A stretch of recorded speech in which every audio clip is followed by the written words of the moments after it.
Norton just walked into 2026 and dropped a warranty that Harley and Honda simply can't touch, and the paperwork proves it. They're offering 3 years of unlimited miles, full transferability, and 24/7 roadside coverage, all spelled out in their official 2026 release. No mileage caps, no loopholes, no corporate tricks.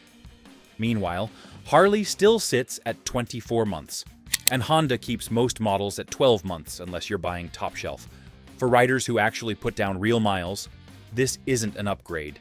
It's a shot across the industry's bow. Watch until the end, because the ripple effects are far bigger than you think. The warranty bombshell. Norton stepped onto the stage at the Birmingham show and dropped a surprise so bold that the entire hall went silent for a moment. No teasers, no slow build, just a straight-shot announcement that carried the weight of a sledgehammer. A 3-year warranty with unlimited miles and round-the-clock roadside support for every model in their new lineup. Riders in the crowd looked at one another as if they had misheard it. Unlimited miles, 24 hours a day, 7 days a week assistance. No mileage caps, no qualifiers hanging in the air. It felt like someone had finally said out loud what riders have been waiting to hear for decades. There was no build-up. There was no warning. Norton's team delivered the news with the calm, steady tone of people who knew exactly how big it was. They did not dress it up with corporate talk. They did not load it with conditions. They spoke like a company that wanted every rider within earshot to understand one thing. The rules of ownership had just changed.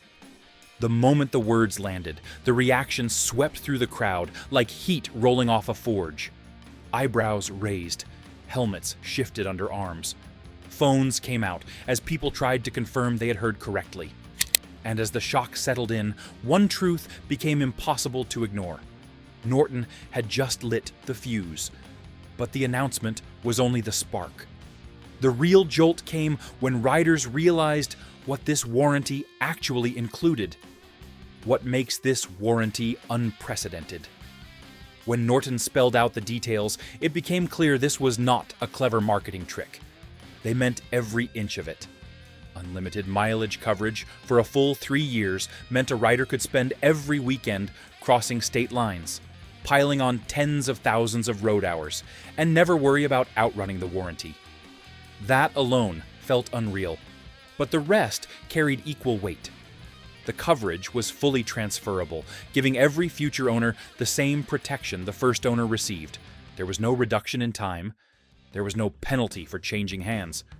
The warranty lived with the motorcycle for the entire 3-year period.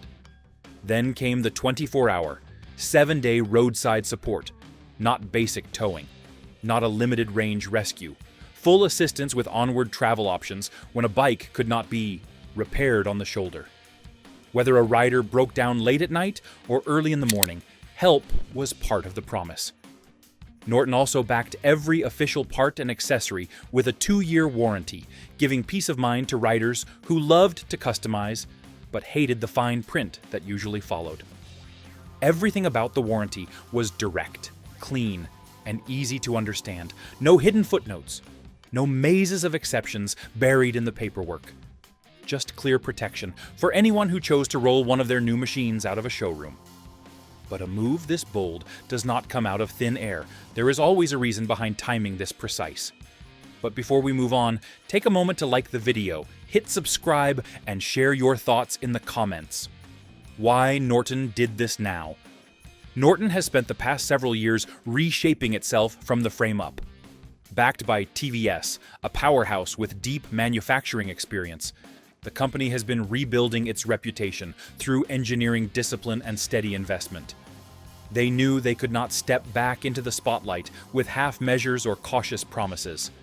They needed a statement that showed confidence, stability, and readiness for a new chapter.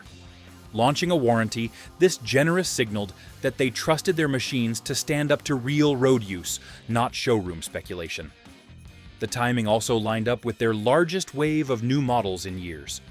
The Manx R, the Manx V4S, and the Atlas series gave Norton a diversified lineup with enough range to capture different kinds of riders. Offering a powerful warranty alongside those machines sent a message that these bikes were not experimental or tentative. They were built to ride, built to last, and built to carry the company's name into a new era. This move also helped Norton define its identity clearly. Instead of relying on nostalgia or chasing trends, they planted a flag in a place that riders understand: accountability. When a manufacturer is willing to put strong protection behind its machines, that speaks louder than any scripted ad campaign or promotional launch. And once the announcement hit, the reaction across the industry was immediate and impossible to ignore. While the story unfolds, grab your gears and accessories down in the description. Immediate shockwaves in the market.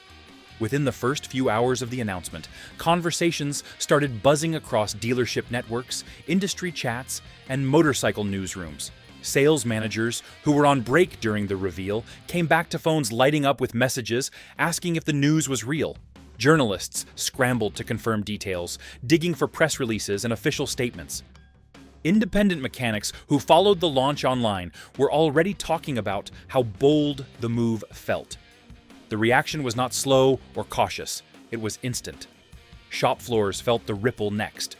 Riders walked in asking if the announcement was legitimate and whether more details were coming. Some brought printouts or screenshots from the show, reading the lines out loud to be sure they were not missing anything. Technicians in backrooms paused their work as notifications rolled across group chats. The phrase "unlimited miles" became the center of every conversation, said with disbelief, curiosity, or quiet respect. Online forums carried their own wave of reactions. Some riders wondered if this signaled a new era of stronger support from manufacturers. Others simply said they had never seen anything like it. Bike reviewers who had been covering the launch shifted their scripts to include the new information. Every corner of the motorcycle world felt the tremor, even if only for a moment. For a brief window, the entire industry paused to absorb what had just happened. And that pause set the stage for everything that would follow. How Harley and Honda warranties actually work.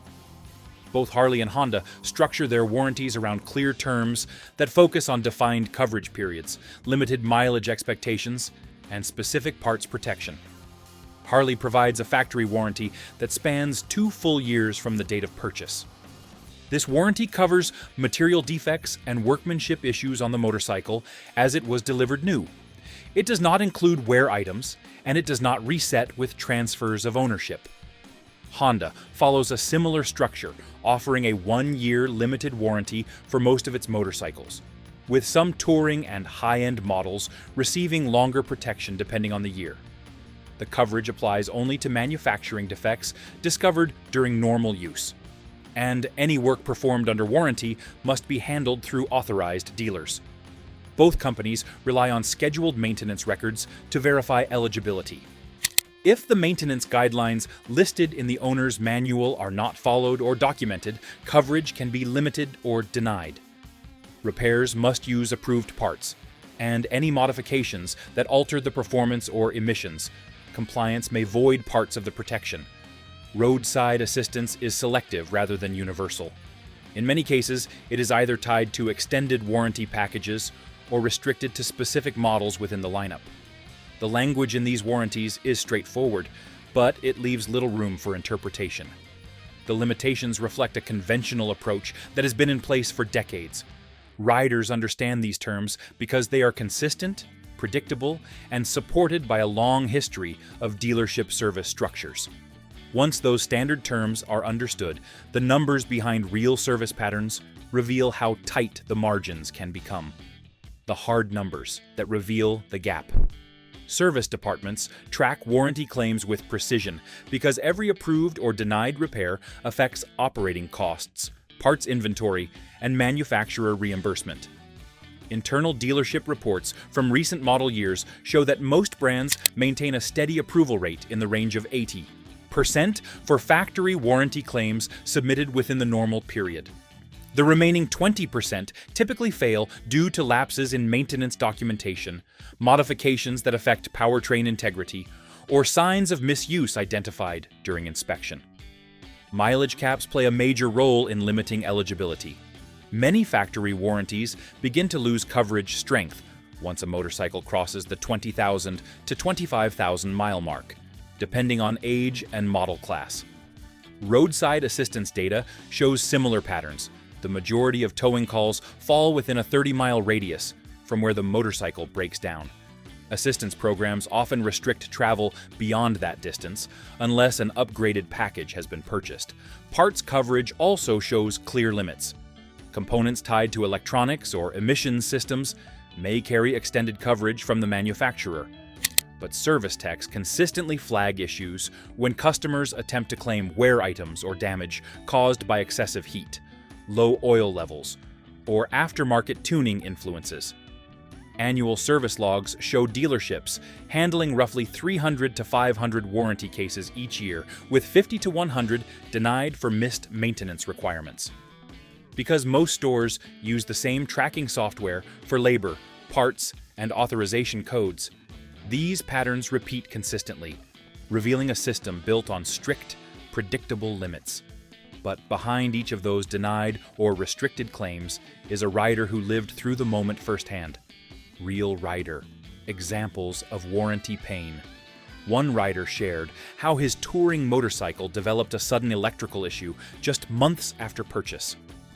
He brought it to an authorized dealer expecting a quick resolution, only to learn that a missing entry in his maintenance booklet raised doubts about eligibility.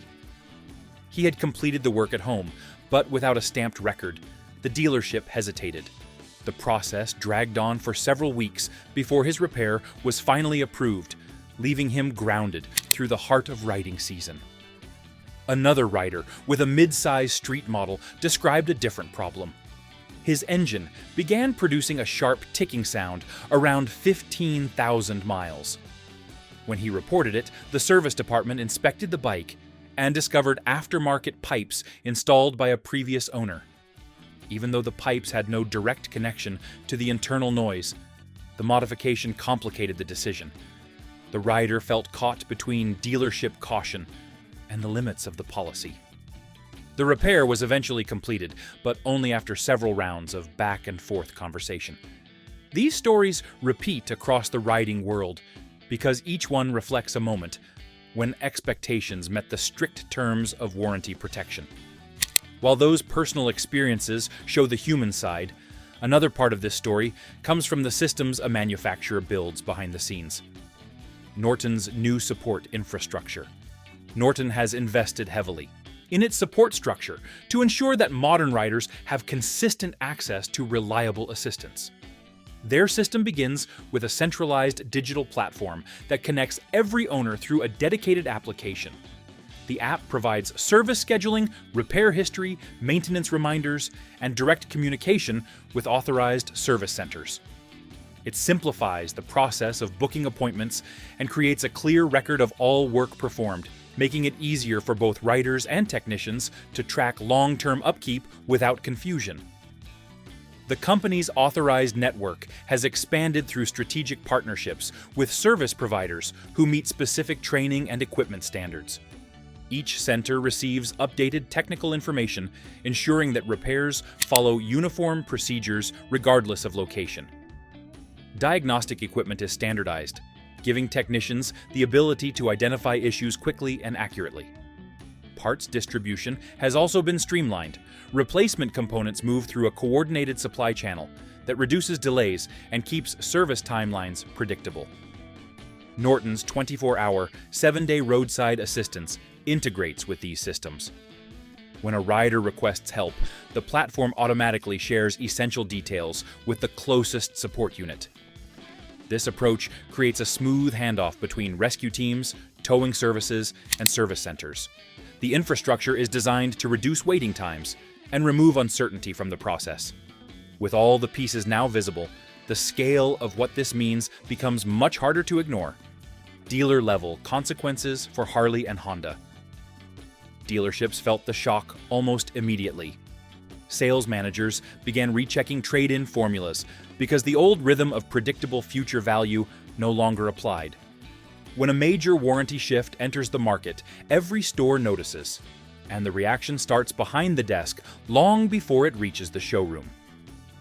Harley and Honda dealers found themselves examining the long-term coverage limits on their own products with a level of scrutiny they normally reserve for corporate audits. They looked at how many riders were already close to mileage caps, how many extended warranties had been sold that week, and how often roadside assistance packages needed to be pitched to hesitant buyers. Inside sales offices, conversations shifted. Negotiations that once relied on brand reputation started leaning harder on add-on coverage. Extended warranties became a centerpiece instead of an accessory. Staff members practiced new scripts, trying to reassure buyers that their investment still carried weight. At the same time, inventory managers examined how long certain models had remained on the floor. Units with higher mileage or limited warranty windows moved into a lower priority tier, while newer units were pushed forward for quicker turnover. Those changes inside the showroom were only the first ripple, because the next wave landed directly on the individuals who owned the machines themselves. The financial pressure on riders. For long-time riders, especially those watching retirement budgets carefully, the financial pressure began to surface almost immediately. Depreciation trends rely heavily on the belief that a motorcycle will remain serviceable and protected for a predictable stretch of time. When coverage ceilings come into focus, resale values follow. Owners who put high annual mileage on their bikes realized that their machines could reach the outer edge of eligibility sooner than expected. A motorcycle that once held steady value for several years could begin slipping earlier, and that shift created tension for those considering a trade-in within the next season or two. Long-term ownership costs also came into sharper view. Riders who maintain their bikes meticulously began thinking ahead to the parts that typically fail just beyond warranty coverage. Things like suspension components, electronics modules, and major drivetrain pieces carry repair bills that can reach into the thousands, and those numbers weigh heavily on riders living on fixed incomes. A motorcycle that once felt affordable across a decade of ownership now carried the possibility of unpredictable expenses toward the later years. While individual riders worked through their financial considerations, the manufacturers competing in the broader market faced their own set of decisions. If you want more straight, honest breakdowns without the spin, make sure you subscribe to the channel. Every new video is built to keep you informed, prepared, and ahead of the changes reshaping the motorcycle world. How rival manufacturers may be forced to react. Across the industry, competing manufacturers watch the situation unfold with an eye toward structural adjustments. Triumph may evaluate its existing coverage framework, particularly for its modern classics and adventure models, looking for areas where longer terms could provide buyer confidence without disrupting established service networks.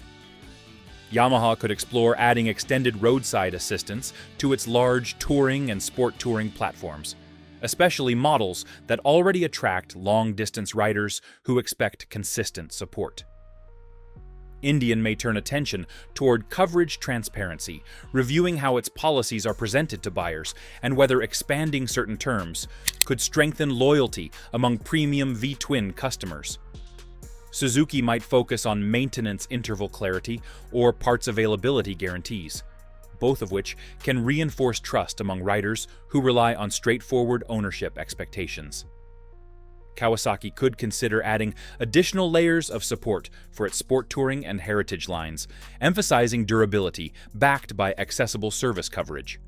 Manufacturers often respond in measured steps rather than sweeping announcements. Internal discussions might center around regional service capabilities, dealer training requirements, and how quickly infrastructure can be scaled to support enhanced warranties. Some brands may experiment with hybrid approaches, offering longer coverage on specific models, or trimming restrictions that riders commonly point out as pain points. As companies weigh their paths forward, the riding community itself begins experiencing a shift in what truly matters when choosing a motorcycle. The cultural shift in rider expectations. A deeper change began taking shape within the riding culture itself. Riders who once judged a motorcycle primarily by displacement, styling, sound, or reputation started rethinking what mattered most in long-term ownership. The conversation turned from peak performance to dependable support. Warranty coverage, once seen as nothing more than a standard industry formality, slowly grew into a defining trait of what riders consider a trustworthy machine. The older generation of riders, shaped by decades on the road, recognized how much difference predictable support can make. They remember the years when a simple roadside issue could turn a planned trip into an expensive delay. They also remember when service departments relied more on personal relationships than policy documents.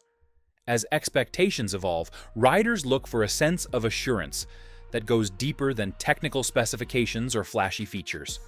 The shift is not about brand loyalty or trend chasing. It is about understanding the value of consistent support across long distances, changing seasons, and thousands of miles of wear. Riders who once prioritized horsepower or chrome now talk about coverage duration, roadside reliability, and the quality of communication from service networks. It reflects a culture that respects the realities of long-term ownership and seeks stability as much as excitement. With those cultural expectations evolving, the stage is set for the final and most far-reaching consequences of this shift. How global manufacturers must reinvent strategy. Across the global motorcycle landscape, long-term strategy now demands a deeper recalibration. Manufacturers must examine the foundations of how they plan production, how they validate engineering durability, and how they build competitive structures for the next generation of machines.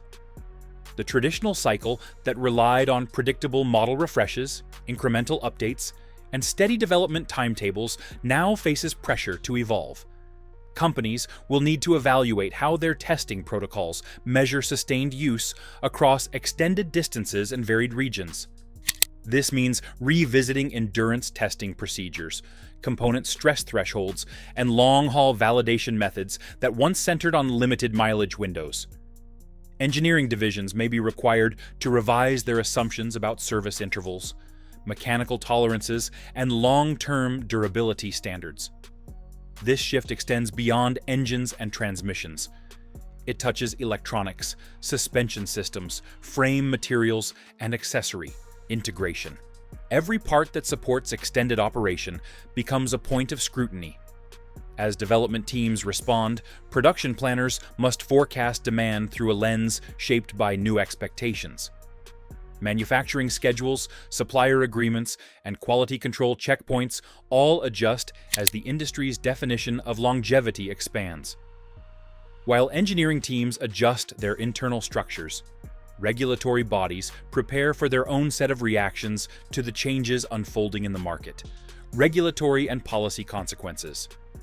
When a major shift takes place within the warranty landscape, policy organizations begin evaluating how existing rules align with the new standard. Consumer rights agencies will examine the clarity, transferability, and enforceability of coverage terms with renewed attention. These agencies often oversee how warranties are presented to buyers, verifying that all language remains accurate, accessible, and compliant with established guidelines. If a coverage structure expands significantly, regulators may adopt new frameworks to ensure that claims procedures remain transparent. Extended service regulators may reassess how service agreements are classified and monitored. They typically review how manufacturers support their service networks, document repairs, and track response times. With expanded support models emerging, these groups may consider updates to reporting standards, especially those related to turnaround time, parts access, and communication protocols. Such adjustments help ensure consistency even as coverage expectations grow. Warranty compliance groups could introduce new auditing practices to track performance across multiple regions. These groups analyze how often claims are honored, how disputes are resolved, and how communication flows between manufacturers and service centers. If expanded support models become more common, Compliance teams may implement broader oversight techniques to maintain uniform enforcement. Once policy discussions begin, the broader economic structures connected to the motorcycle world feel their own pressure to adapt. Global economic ripples.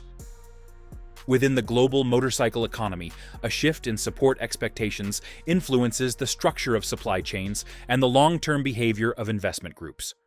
Parts suppliers may see new demand forecasts as manufacturers reassess durability requirements. This can lead to adjustments in material sourcing, tooling investments, and long-range production planning. Components that historically operated within shorter warranty cycles could require stronger design parameters, prompting suppliers to revisit their fabrication standards. Investment confidence also reacts to these changes. When the industry resets its baseline expectations for reliability, analysts begin studying projected service costs, production stability, and future model pipelines. These evaluations affect funding for research divisions, manufacturing expansions, and supplier partnerships. Over time, investment groups may encourage brands to adopt stronger quality assurance measures, knowing that global expectations have shifted toward extended use and consistent support. Dealership economics experience their own adjustments.